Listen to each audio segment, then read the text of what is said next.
Amid a raging snowstorm high in the Timberline Mountains, a war veteran and his young son, the boy's right arm made of wood, discovered a haunting scene. A police officer and his loyal dog bound tightly, abandoned in the snow, beside a frozen note that read, "This is the end for those who don't listen." What seemed like a simple act of rescue soon became a fight for survival, between justice and betrayal, between darkness and faith. What truth will be uncovered? Can loyalty save a man from cruelty? And will the light of justice ever break through the cold?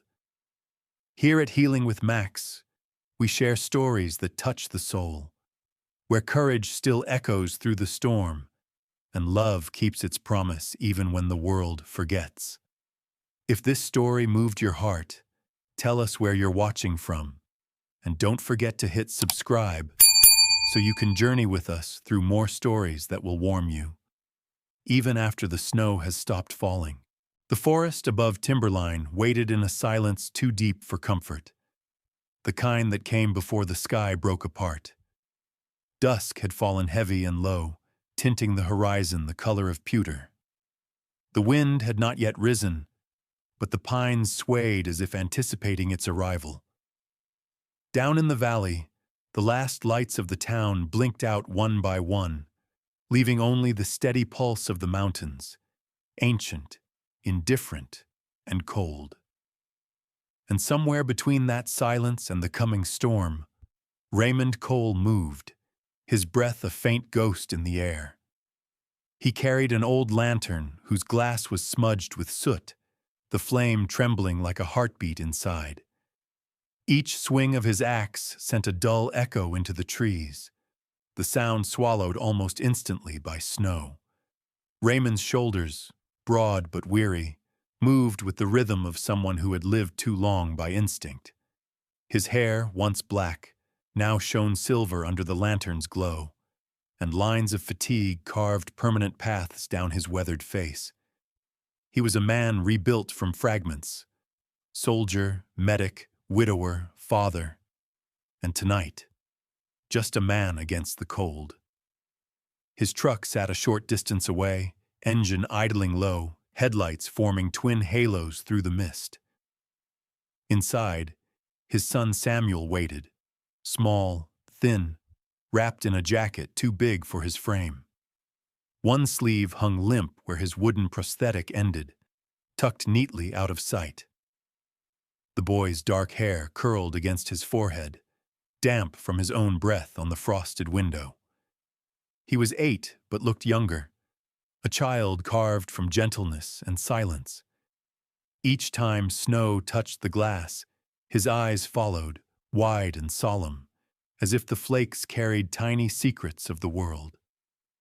The night deepened. Snow began to fall heavier now, thick as ash.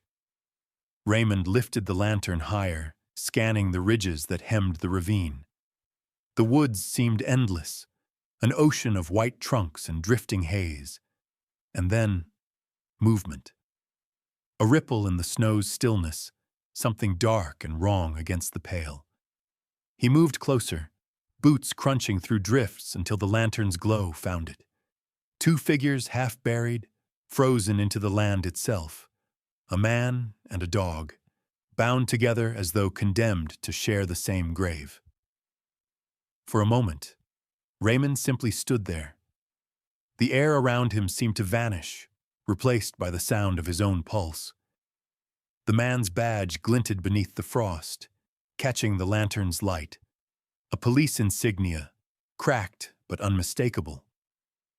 The dog beside him, a large German shepherd, lay twisted in the snow, muzzle tied cruelly shut, chest lifting in shallow, trembling breaths. And beside a nearby tree, the wind flapped a page pinned with a hunting knife, words bleeding into ice. This is the end for those who don't listen.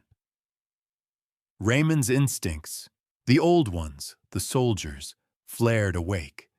He dropped to his knees, cutting the ropes with swift, practiced precision. The man's skin was ice, lips blue, body limp as water. Raymond gritted his teeth and heaved him onto his shoulder, every muscle remembering the weight of the fallen.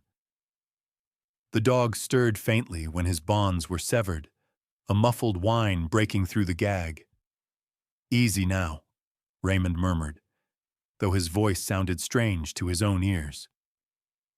He carried the officer back through the storm, his boots sinking deep. The wind came alive behind him, howling through the pines like something enraged. At the truck, Samuel's face pressed to the glass, eyes wide with fright and awe. When the door flew open, a wave of freezing air filled the cab. The boy slid over wordlessly, making room, and when Raymond laid the man across the seat, Samuel reached out, hesitant but brave, and pulled the dog's head into his small arms. He held it close, feeling the faint rhythm of its breath against his chest, as if cradling a fragile ember that could still burn. The drive back to the cabin was a blur of white and roaring wind. The headlights cut narrow tunnels through the storm, every curve of the mountain a guess more than a memory. Snow lashed at the windshield, and the engines strained as they climbed higher. Inside, the officer groaned faintly, alive barely, and Max, though nameless to them yet, let out a low growl that trembled between fear and loyalty. Samuel whispered nonsense into the dog's ear, promises only a child could make. By the time they reached the cabin, the storm had swallowed the world whole. Raymond shouldered open the door, bringing with him a surge of wind and snow. The fire pit waited cold and empty, but within moments flames leapt to life under his steady hands. Shadows danced across the log walls, breathing movement back into the small wooden world. The cabin smelled of smoke and pine resin, of something human refusing to die.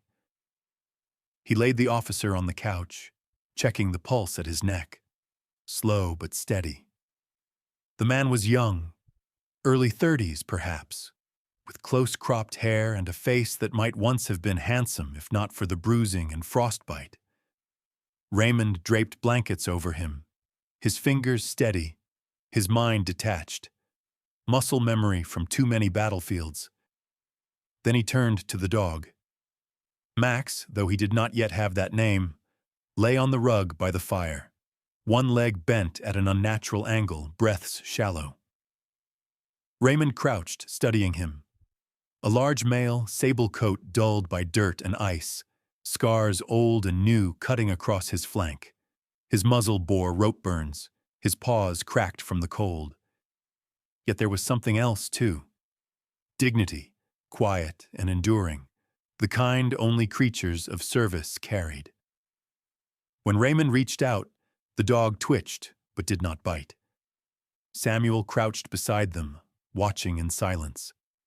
The lantern light caught his wooden hand as he used it to steady the dog's head, its rough edge pressing against fur.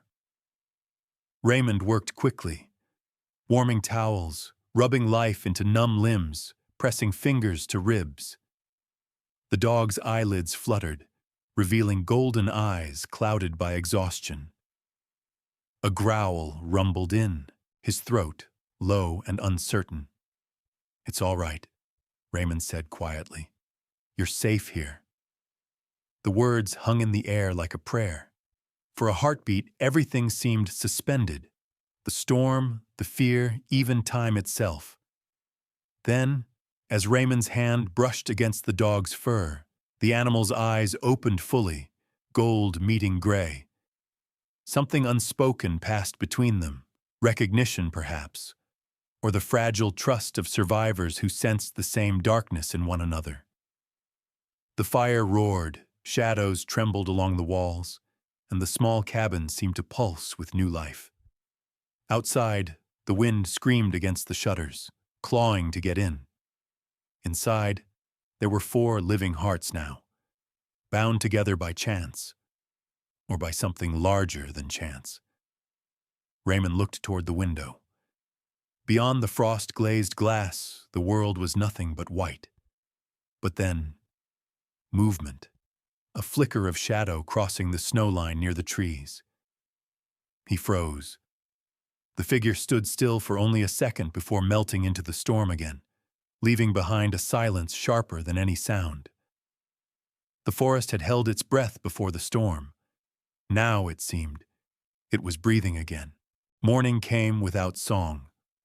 The light that crept through the cabin window was thin and hesitant, a gray veil cast over the silent pines. Outside, the storm had buried the world in soft ruin. Even the trees bowed beneath the weight of the night's sorrow. Inside, the air held the smell of smoke, wet wool, and something fragile, like hope struggling to keep its first breath. The man on the couch stirred beneath heavy blankets. His skin, pale and bruised, glistened faintly with thawing frost. The badge still pinned to his chest read, Officer Ryan Hale, Timberline PD. Raymond had cleaned the blood and snow from it, with the care of a man performing a ritual. The officer's pulse was weak but steady, a whisper of life against the hush. His lips were blue, his breath shallow, but his chest rose and fell with stubborn rhythm, proof that he had not surrendered entirely to the cold. By the fire, Max lay stretched across the rug, a heap of fur and quiet strength, still bound by remnants of rope that Raymond had been too exhausted to cut completely. His coat, once the color of autumn fields, was now a tapestry of mud, soot, and dried blood. The dog's head rested on the floorboards, eyes half closed, breath uneven. Beside him knelt Samuel, his small frame leaning forward, one wooden hand resting on Max's flank, while the other traced circles in the air, whispering words too soft to hear. The boy's voice had that uncertain gentleness that comes from talking to things that cannot answer, but somehow the dog listened. The kettle on the stove rattled softly. Raymond stood over it, watching steam curl like ghosts toward the rafters. He was making tea the way his late wife once had, ginger and pine needles steeped in tin, the scent both sharp and sweet. To a stranger, it might have looked like routine. To Raymond, it was survival given shape. Every motion was deliberate, patient. The way he poured, the way he breathed, the way he reclaimed his duty after years of letting it sleep under the snow of regret.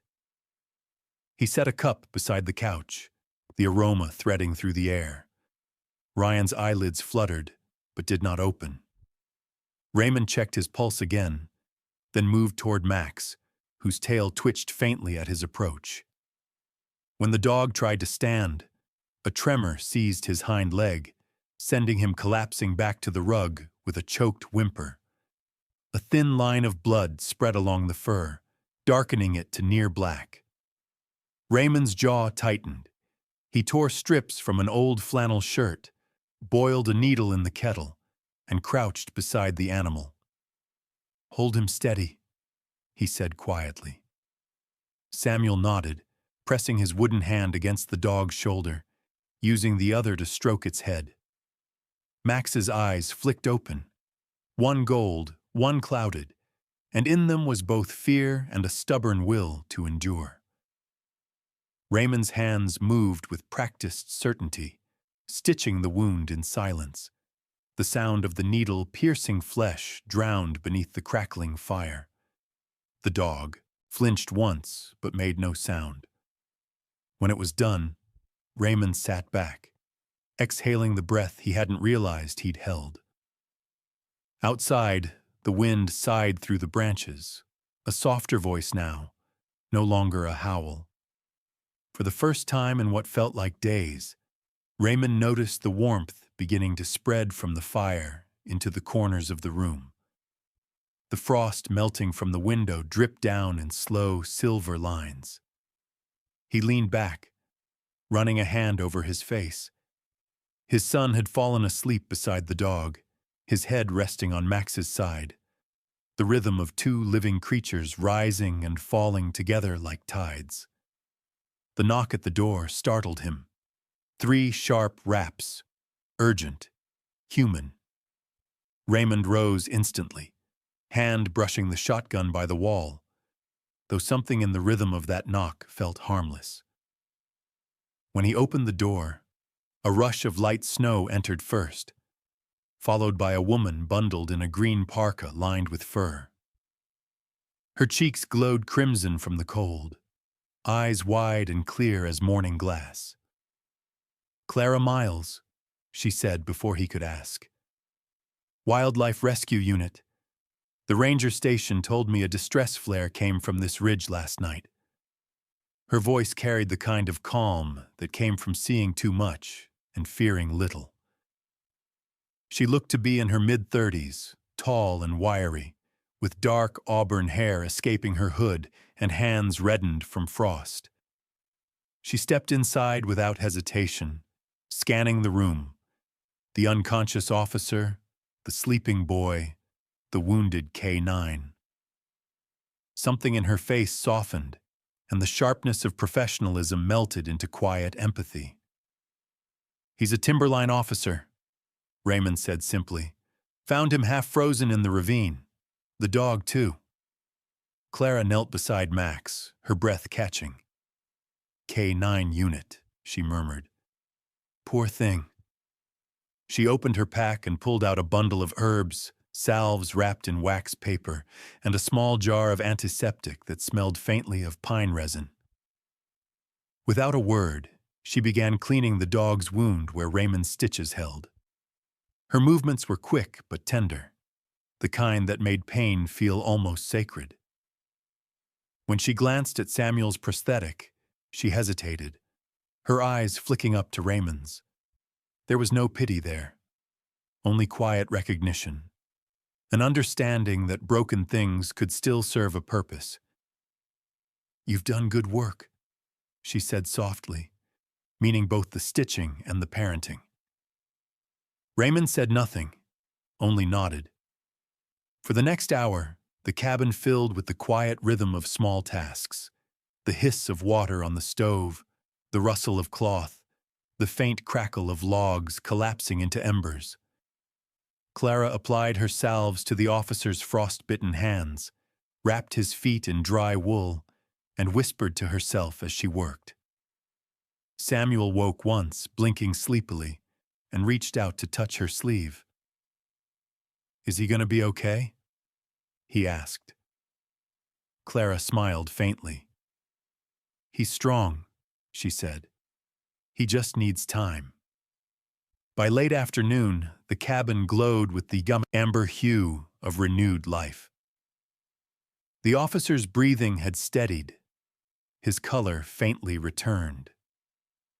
Max shifted closer to the couch, resting his head against the man's boot as though drawn by memory or loyalty deeper than consciousness. The firelight flickered across the badge on the vest, making it gleam softly in rhythm with the rise and fall of his chest. Raymond stood by the window, looking out at the forest veiled in white. The snow no longer felt like an enemy, but a witness. Quiet, endless, waiting. He turned back toward the scene behind him. A soldier, a boy, a stranger, a dog, and now this woman who had walked into their lives like an answer they hadn't asked for. For the first time in years, he felt the cabin breathe again, not just as wood and walls, but as a heart rediscovering its beat. He poured the last of the tea into 3 cups, offering one to Clara. She accepted with both hands, her fingers trembling from the thaw. "You live alone up here?" she asked. "Mostly," he said, "until last night." Something like a smile crossed her face, brief and sad. She looked toward Samuel and the dog. "Then maybe you won't be alone much longer." The light dimmed early, as it always did in Timberline. Outside, the wind began to hum through the trees again, not fierce but curious, as though the forest was listening. Inside, the warmth had settled deep into the walls. Ryan murmured something in his sleep, a name perhaps, but it faded before it reached clarity. And then, as Raymond turned to add another log to the fire, a small sound broke the stillness, the dull clink of metal on wood. He looked down. From beneath the officer's torn jacket, something had slipped loose and fallen onto the floorboards. It was a flash drive, its casing scratched, a label scrawled in fading ink. One word only, Ironhawk. The fire had burned low, its glow reduced to a trembling orange line. The cabin seemed to exhale with every gust that brushed its wooden seams. Raymond sat at the table, the faint hum of his old field laptop filling the silence. The flash drive lay beside it, cold metal reflecting the last flicker of flame, as if holding its own kind of warning. Encrypted folders appeared across the screen, police logs, surveillance photos, coordinates, and code strings that meant little but danger. He scrolled through each, his weathered hands steady, eyes narrowing as though he could read more between the lines than the text itself. The dim light etched his face in relief, showing a man older than his years, caught again in a kind of war that never truly ends. Behind him, the room slept softly. Clara was curled in a chair near the hearth, her face half lit by embers. Samuel lay beside Max on the rug, the boy's small wooden right arm tucked close, fingers of his good hand resting gently on the dog's fur. Their breathing blended into a single rhythm, fragile and pure against the storm's muffled pulse. A folder refused to open. A password window blinked, still, quiet, demanding. Raymond's frown deepened. He glanced toward the couch where the officer's body stirred. Ryan Hale groaned faintly, his face pale against the wool blanket. Raymond shut the laptop, rose, and knelt beside him. Ryan's eyes opened slowly, confusion moving through them like fog parting over a lake. His gaze darted around the cabin, the firelight, the wooden beams, the sound of wind threading through the gaps. When he spoke, the words rasped dry from his throat. "My phone. They'll come for it." Raymond steadied his shoulder. "You're safe now." Ryan shook his head weakly. "No, you don't understand. Nobody's safe, not here." His glance flicked toward the corner where his jacket hung as though expecting movement in the shadows. Clara stirred, lifting her head, noticing his agitation before Raymond could speak. She rose quietly and checked the window, her eyes scanning the white dark. "Something feels off," she murmured. "The wind sounds wrong." Raymond nodded slightly. "Tell me who's coming." Ryan drew a breath that sounded closer to a sob. "They call themselves the Ironhawks, smuggling weapons through these roads, guns, tech, whatever feeds a war they'll never fight themselves. I went undercover 3 months ago. Got close. Too close. Someone in my own department sold me out. They left me up there to die, tied me and Max together to make it look like a warning." He swallowed hard, his voice breaking. "If you hadn't found me, you'd still be out there," Raymond said softly. "Part of the snow." Ryan gave a hollow laugh that turned into a cough. "They're after the evidence. The files you found aren't enough. The real proof's on Max. I hid a microchip in his collar before they caught us. Every shipment, every name, every dirty badge." At the sound of his name, Max stirred. The dog's golden eyes opened wide, catching the firelight, and a low growl rumbled through his chest, not of fear, but of memory. Raymond moved closer, running his hand over the collar's brass tag dulled by frost. The engraving beneath was small but clear. K9IRH0012. He brought the tag to the table, typing the code into the locked folder.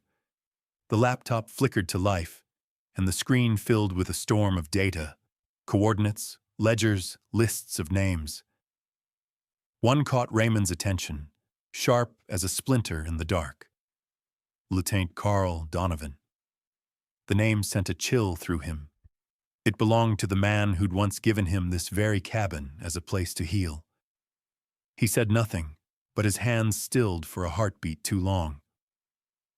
Clara moved closer, reading the worry in his face. "What is it?" she asked. "Nothing yet," Raymond replied, voice tight. "But it's bigger than smuggling." The fire cracked softly behind them. Ryan leaned back, his strength fading again, but his eyes were clear. "You need to destroy that drive," he said. "If they know you have it." "They already know," Clara cut in, her tone low and certain. "I saw headlights through the trees before dawn. Thought it was a ranger patrol, but now I'm not sure." Raymond turned toward her sharply. "You didn't mention it." "I didn't want to worry Samuel," she said simply, glancing at the sleeping boy. "But they were there, watching." As if summoned by her words, the wind outside shifted again, carrying a faint metallic groan, the echo of tires over frozen ground. Max lifted his head fully, ears forward, body stiff. Samuel woke with a start, his hand clutching the dog's fur. "Dad?" Raymond crossed to the window, pulling the curtain aside just enough to see. Snow fell heavy, hiding and revealing at once. But under the moonlight, he caught the clear pattern of tire tracks leading up the ridge, already filling fast with snow. He exhaled slowly, every instinct honed by years of survival flaring alive again. He turned back to them. "We're not alone." Clara's face went pale, her hand gripping the edge of the table. Samuel sat up straight, his eyes wide but silent. Ryan tried to rise, only managing to brace himself against the couch. "They're looking for the drive," he said through clenched teeth. "They won't stop until they find it." The fire popped once, a single spark leaping into the dark like a warning flare. Raymond walked to the door, unlatched it, and let a crack of cold air in. The snow outside glowed faintly blue under the moon, and there, just beyond the porch, were letters carved deep by the heel of a boot, half buried but legible still. "Where's the drive?" For a long moment he said nothing. The cold bit into his skin, but he barely felt it. Behind him, the cabin's light quivered across the threshold, touching the edges of four shadows: the soldier, the child, the woman, and the dog who remembered too much. The forest no longer felt like silence. It was waiting. The second storm came without warning. The wind climbed through the trees with a voice that sounded almost human, low, mournful, unrelenting. The lanterns died one by one as Raymond doused their flames, leaving only the thin pulse of firelight trembling across the cabin walls. He guided Samuel and Clara toward the back room, whispering for them to stay quiet. Max followed, his limp more pronounced now, but he refused to lie still. He took his place near the door, tail low, ears high, his breath a faint mist in the cold that leaked through the seams of the wood. Outside, the night moved differently. Not like trees swaying in wind, but like men, cautious, coordinated, deliberate. Through the frost-blurred window, shadows passed between trunks, rifles glinting in the moonlight before vanishing again into white silence. Raymond's pulse steadied, his mind slipping into the calm he hadn't felt since the desert. He no longer thought about what he was doing. The body remembered. He opened the crate beneath the bench, the one marked with faded military stencils. Inside were fragments of another life. Paracord, flare wire, tin cans, an old combat knife with a handle worn smooth by time. His fingers moved quickly, deftly, looping, tying, measuring distances by instinct. He stretched the paracord across the porch rail, hung the cans by thin wire, checked the wind's direction. Then he reached for the shotgun above the mantel. The metal was cold, but it felt right in his hands, like shaking the hand of a ghost that had waited too long to be remembered. The storm grew louder, pressing against the cabin like a living thing. Snow spun across the window, thick and frantic, a curtain between worlds. Raymond paused for a breath, feeling the weight in his chest, the stillness before the first shot, when every sound feels amplified, every heartbeat too loud. Even Max seemed to sense it. The dog's breathing slowed, ears twitching toward the door. The air smelled of pine, iron, and inevitability. Clara whispered from the back, her voice trembling. "How many are out there?" "Enough," Raymond answered. "Stay with Samuel. No lights." The boy nodded, his small wooden right arm clutched close to his chest. Clara's hand rested gently on his shoulder, grounding him, while her own knuckles had turned white. Then the first sound came, a faint metallic brush, tin against tin. A heartbeat later, the paracord snapped. The cans crashed against the steps, and a burst of light from the flare cut open the night. A shout followed, then gunfire. Raymond moved with precision, dropping behind the frame of the door and firing into the storm. Each blast was controlled, clean, and final. He reloaded without looking, the old muscle memory guiding him. Outside, a figure stumbled into view, firing blind into the snow. Max lunged before Raymond could call him back, slamming into the intruder with a force that shook the porch. The man's rifle spun away into the dark, his scream swallowed by wind. Raymond was already moving, grabbing, twisting, disarming. He dragged the man down, pressed a knee into his back, and ended the struggle with cold efficiency. Another shadow moved at the window, muzzle flash cutting through the dark. Glass shattered across the floor. Raymond rolled aside, fired once, and the figure outside fell silent. The smell of gunpowder filled the air, sharp and bitter. Samuel pressed against Clara's coat, covering his ears but keeping his eyes open. He watched the fire flicker against his father's face, the lines of fear, resolve, and something deeper he couldn't name. He didn't yet understand it, but he knew it was courage. The storm howled harder, snow swirling into the broken window, hissing as it hit the fire. When the shooting stopped, the world fell into a silence that felt heavier than sound. Raymond stepped outside, boots sinking deep into the snow. The bodies lay scattered like dark stains on the white. Only one man still moved, groaning faintly. Raymond dragged him inside, bound his wrists to a chair, and threw another log onto the fire. The captive couldn't be more than 30. His hair was plastered to his face, and a hawk tattoo coiled black around his neck. His eyes were feral, flicking from Raymond to the gun resting against the wall. "You don't know what you've started," he hissed. Raymond leaned closer, the glow of the fire carving shadows across his features. "You think this storm will bury you before I do?" His tone was calm, measured, almost gentle. "You came here to kill a child and a wounded man. That tells me you're not loyal. You're desperate." The man shifted, ropes creaking. "You don't understand who you're dealing with."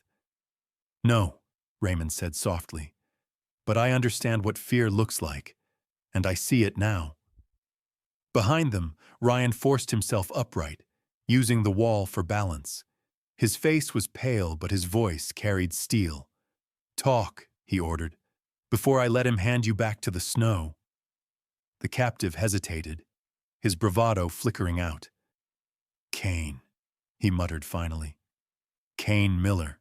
His voice trembled. "They sent me to find the drive." Donovan gave the order. The name hit the air like a blade. Clara froze, eyes wide. Ryan's face contorted, shock, betrayal, disbelief all at once. "Donovan?" he rasped. "He was my commanding officer." Raymond said nothing. The fire popped behind him, its sparks rising like small ghosts. He felt something tighten inside, an old memory he wished had stayed buried. Clara pressed a trembling hand to her mouth, the truth settling over her like frost. For years she had trusted the Rangers and the local police, believing Timberline's safety rested in their hands. Now she saw how wrong she'd been. She turned to Samuel, who stared up at her, confused but calm. She knelt, wrapping her arms around his shoulders. "It's all right," she whispered, though her voice cracked. "We're still here. That's what matters." Ryan slammed his fist weakly against the wall. "That bastard sold us all out," he said. "Used his badge to build a damn empire." Raymond turned back to Kane. "Why?" "Because you could trace it," Kane said, swallowing hard. "Donovan said if we found you, it'd end clean. No loose ends. He knew you'd recognize the operation if you saw it again." Raymond's jaw flexed. "He gave me this cabin," he murmured. "Told me it was a place for peace." Kane laughed once, short, bitter. "Guess peace was just another lie." The sound of the storm pressed closer, scraping against the windows like fingernails on glass. Max lifted his head from the floor, nostrils flaring. He let out a low growl that rolled through the room like distant thunder. Raymond's attention snapped toward the window. Outside, the wind carried a faint creak, branches or footsteps, it was hard to tell. He crossed the floor silently, peered through the crack in the curtain. Snow blanketed everything, glowing faintly blue under the moon. But there, circling the cabin, were fresh footprints, sharp and deliberate. He felt it before he heard it, the quiet certainty that they weren't done. Max's growl deepened, the fur along his neck rising. The captive began to shake in his chair, his eyes darting toward the door. Clara drew Samuel close again, and Ryan steadied the shotgun from where he stood. For a moment, the world seemed to stop. Just wind, breath, and the soft hum of fear threading through the walls. Then, from somewhere beyond the trees, a crunch of snow. Slow, careful, coming closer. Raymond chambered a shell, the metallic click echoing like a heartbeat. He didn't speak, didn't blink. Max's eyes glowed gold in the firelight, fixed on the door. Outside, something or someone was still there, watching, waiting. The storm broke with the first light. Snow still fell, but softly now, turning to mist that clung to the cabin roof and drifted through the trees like smoke after battle. Inside, the air smelled of gunpowder, pine, and the sour trace of fear. The captive sat bound near the hearth, his defiance gone, replaced by a hollow stare that trembled each time the wind brushed the window panes. Clara poured water into a tin cup, her hands shaking. Ryan sat nearby, his shoulder wrapped, his jaw clenched. Raymond stood over the man, arms folded, the soldier in him awake again. "Talk," Raymond said. The voice that left him was low, stripped of mercy. "Everything. Now." Kane Miller swallowed hard. His lips were split and his eyes darted toward Max, who sat motionless near the door, watching him with that silent, predatory calm that only a trained K9 could carry. The shipment, Kane began, his breath unsteady. Tonight, the Ironhawks are moving it through the old rail yard on the east side. They're using kids. His voice cracked. They took them from shelters, orphans, runaways. Said patrols wouldn't stop a truck full of children. Donovan cleared the route himself. The room fell still. Even the fire seemed to stop its crackle. Clara's eyes widened in horror, and Samuel, half awake under his blanket, looked between them, confused by the sudden quiet that felt like grief. Ryan's hand tightened around the armrest. That son of a... He stopped himself, exhaling slowly, the pain in his ribs grounding him. Raymond turned away from the prisoner, his mind already mapping the coordinates. How many vehicles? 3, Kane said. 2 trucks for transport, 1 escort. They're loading tonight at the Timberline rail yard, around 8. It's all Donovan's call. Nobody moves without him. Raymond nodded once, cold and sure. He grabbed the laptop from the table, slid the flash drive into the port, and began transmitting the data. The screen flickered with connection bars. Marcus Doyle, he muttered, typing the name. He'll pick up. Ryan frowned. Marcus who? Old unit, Raymond replied. We bled together once. He's with the Bureau now. If anyone can move fast enough to stop this, it's him. Minutes later, the radio on the shelf crackled. A voice came through, deep, measured, familiar. Cole? That you? It's me. What the hell did you get yourself into this time? Long story, Raymond said, eyes fixed on the fading signal bars. Short version, kids in danger, cartel on the move, and a dirty badge named Donovan pulling strings. There was a pause. Then, send me everything. We're mobilizing. By mid-morning, the valley below Timberline came alive. Black SUVs cut through the slush like dark veins across the pale earth. Federal agents in winter gear stepped out, rifles at the ready, faces hidden behind goggles and scarves. Marcus Doyle climbed from the lead vehicle, a tall man in his 50s, lean, sharp-featured, his hair silvering at the temples. The years had hardened him, but his eyes still carried the same iron steadiness Raymond remembered. He extended a gloved hand.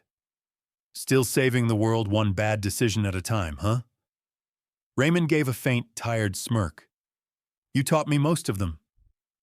Marcus's gaze drifted toward the cabin.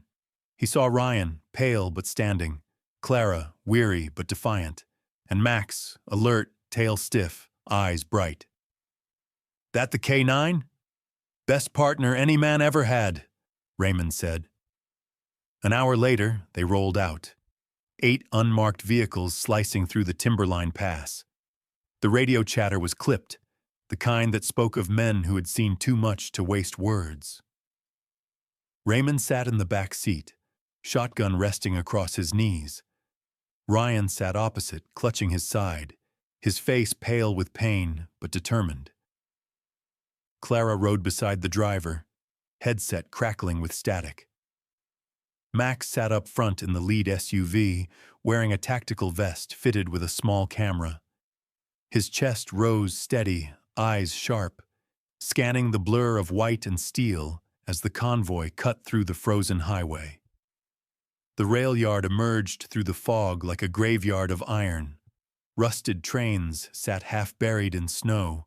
Graffiti streaked along their sides like the scars of forgotten wars. Beyond the fence, faint lights glimmered, trucks idling, silhouettes moving fast between crates. Marcus's voice came over the comms. Positions in 3 minutes. Watch for explosives. These bastards like fireworks.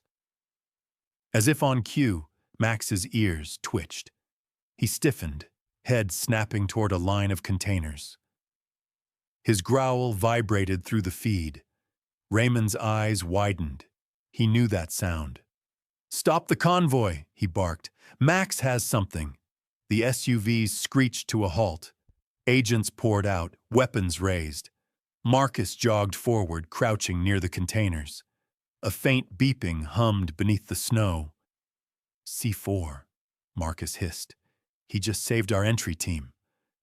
Raymond looked toward the SUV, pride and dread mingling in his chest. Good boy, he whispered.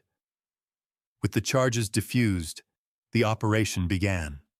Floodlights flared, slicing through the mist. Shouts erupted. The storm of justice broke. Gunfire tore through the morning air, echoing like thunder against the hollow train cars. Agents advanced in coordinated lines, boots crunching over ice and shell casings. Raymond moved with them, his aim precise, controlled. Each step brought him closer to the central warehouse, the heart of the operation. Inside, the noise was deafening. Shouts, screams, the clang of metal. Ryan broke off from the group, his badge flashing under the harsh light. He found the trucks lined up near the back, children huddled inside, eyes wide, shivering, wrapped in thin blankets. You're safe now, he said, voice cracking as he cut the locks. You're going home. Outside, Max ran ahead of Raymond, nose to the ground, following the scent of gun oil and fear. He caught it, a familiar one. Kane Miller. Kane bolted from behind a trailer, snow kicking up in his wake. He looked back once, saw the dog, and panicked. Max lunged, the sound that came from him half snarl, half roar. He struck Kane's arm, teeth locking onto flesh, dragging him down into the snow. Kane screamed, trying to fight, but the dog's fury was absolute. Trained precision mixed with something more human. Justice. Raymond reached them just as Kane collapsed, blood soaking the frost. The man's breath hitched once, then faded. Max stood over him, chest heaving, fur streaked red and white under the rising sun. Then Raymond heard it. A voice from behind.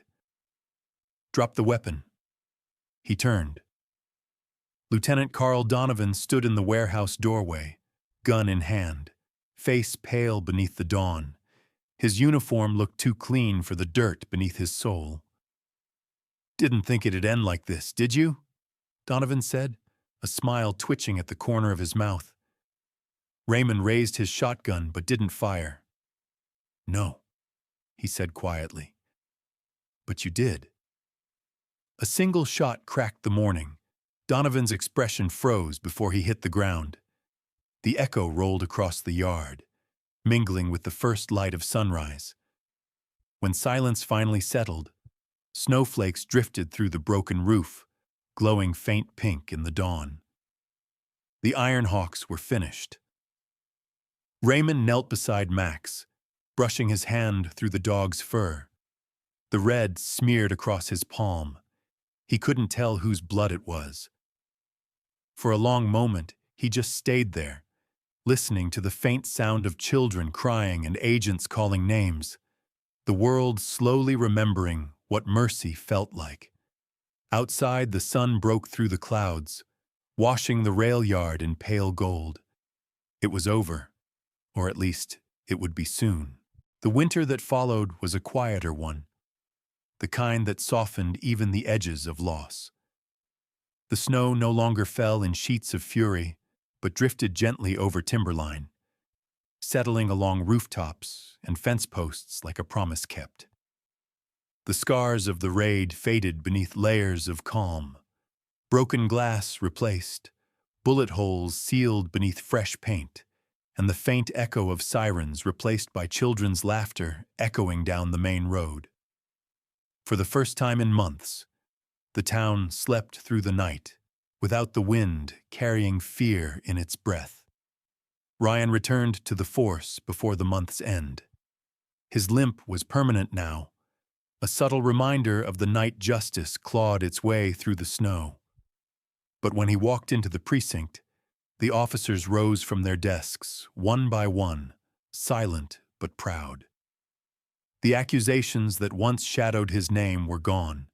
In their place came gratitude, handshakes, and quiet respect. Sheriff Colby, the old man with eyes like worn granite, clapped his shoulder and said only, "You stood your ground when it counted, son. That's all that matters." Clara found her own way to heal. With funds granted through the Bureau, she opened a small rescue center near the ridge. Nothing grand, just a converted barn with wide stalls and heat lamps, a place for injured strays and abandoned dogs. Locals began calling it Haven Ridge. Each morning, she walked the line of kennels with a steaming mug of coffee, her breath mingling with the rising mist, greeting every animal by name. Sometimes she'd catch herself pausing at the fence line, staring toward the tree line where the cabin stood, her lips curling into a smile that knew both sorrow and grace. As for Raymond, he never left Timberline. He could have gone anywhere after the Bureau cleared him, but the mountains had already claimed him as their own. The cabin had been rebuilt plank by plank, stronger than before, the scars of fire and storm now sealed beneath clean pine and new glass. Each morning he rose early, brewed coffee over the wood stove, and sat on the porch wrapped in his flannel coat, watching the mist rise from the valley like an old friend. Beside him sat Samuel, his small frame bundled in wool, the boy's wooden right arm resting across his lap. The prosthetic had been sanded smooth now, the crude bolts replaced with polished steel joints crafted by one of Marcus Doyle's men, a gesture of quiet gratitude. Samuel still favored his left hand for most things, but sometimes, when the wind blew across the ridge, he'd flex the wooden fingers gently, as though remembering what it meant to hold on. At their feet lay Max, older now, the once scarred fur along his flank trimmed short to reveal the faint pattern of healed wounds beneath. The Bureau had retired him from service after the rail yard, but Timberline had other plans. The town's children came by to see him, bringing scraps of bread and laughter. The sheriff had presented him with a new K9 badge, etched with 3 words that caught the sunlight like a small flame: service, loyalty, honor. It hung from his vest, gleaming softly each time he breathed. Raymond watched as the dog lifted his head toward the forest, nostrils flaring as if the wind still carried the scent of that long night when faith had been measured in breaths and snow. His tail gave a single, thoughtful sweep against the porch boards. Raymond smiled faintly. "Still listening for ghosts, partner?" he murmured. Samuel leaned forward, his voice barely a whisper. "Maybe he's listening for angels." The boy reached out, resting his wooden hand on Max's fur. The dog didn't move, only turned slightly, pressing his nose against Samuel's wrist, a gesture so gentle it seemed sacred. Raymond watched the two of them, his chest tightening with something deeper than pride. It was recognition, the quiet understanding that everything he'd fought for, every scar and every storm, had led to this moment. Down in the valley, the town stirred awake. Smoke rose from chimneys, and the sound of a distant church bell drifted through the cold. Clara's voice carried faintly from her rescue barn, calling to a stray. Ryan's patrol truck rolled by on the ridge road, headlights cutting through the fog, a brief flash of familiarity against the endless white. Life, slow and steady, had returned to Timberline. Raymond took a sip of his coffee, its steam curling around his face like memory. "You know, Sam," he said softly, "peace isn't just when the noise stops. It's when you can breathe again and not feel guilty for it." Samuel looked up, his eyes wide, reflecting the same calm strength that had once lived in his father's. "Did you ever stop feeling guilty?" Raymond smiled, the lines around his eyes deepening. "I'm learning to." They sat in silence for a while, listening to the wind comb through the pines. The light shifted across the valley, brushing the snow with shades of gold and silver. Max sighed deeply, curling closer to the boy, his eyes half closed, content.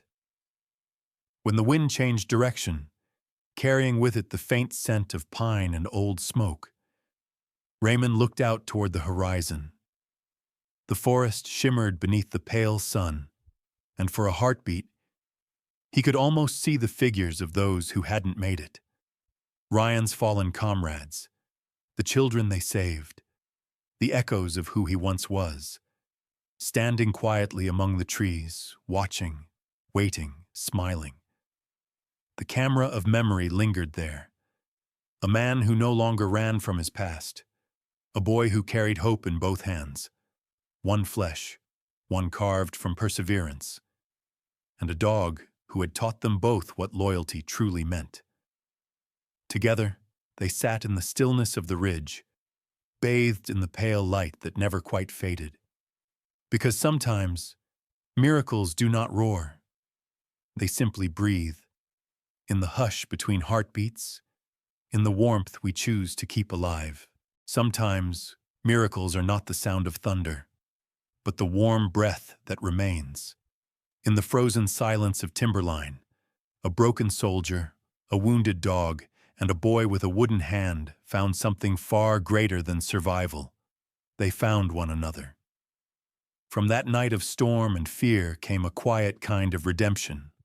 A father who learned to hope again, a child who learned courage, and a dog who reminded them both what loyalty truly means.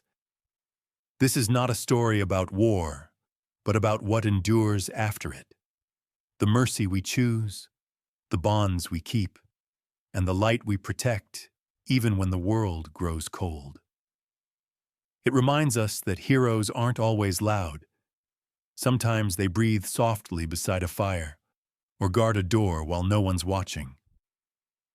If this story touched your heart, if it made you believe that compassion still has a place in this world, let that warmth stay with you tonight.